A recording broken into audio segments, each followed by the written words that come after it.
Hi, this is Dan Whedon. I'm a nationally recognized insurance expert, and today we're going to talk about car insurance for young people.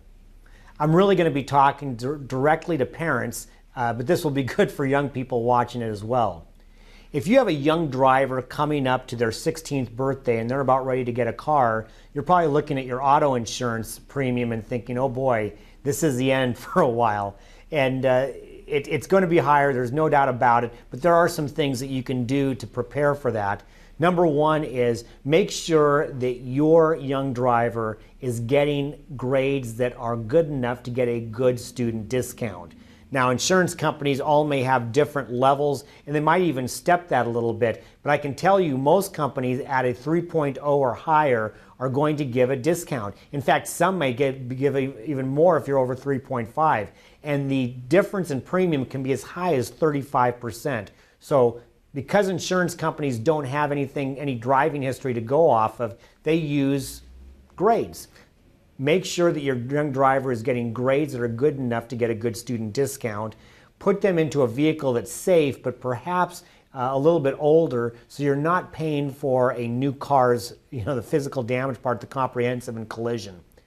And make sure that as they're driving as a young driver, that you have some pretty specific rules regarding who can be in the car, how often they use the car, and how fast they go. Because the worst thing that can happen is for them to get a ticket at 16, 17 years old. Now, there are some age breaks with young drivers. 16 through about 21, you're going to be paying a higher rate. Once they hit 21, the rate starts to go down as long as their driving has been good. And the ultimate is when they hit 25, that's when they're considered an adult. Now, transitioning out, you have some young drivers who take vehicles to school or to college. You have to be careful about that because they're going to have more access to that vehicle that you're not going to be able to take part in.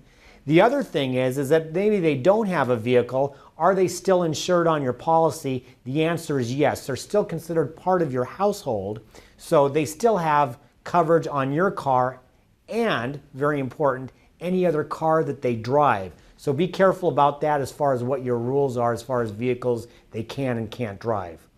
Bottom line is, when you do put a young driver on your policy, your insurance is going to go up, but there are some things that you can do to mitigate it, and that's really making sure that you take advantage of every discount you get and keep them driving safely.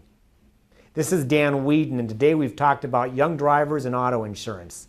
Thanks for watching.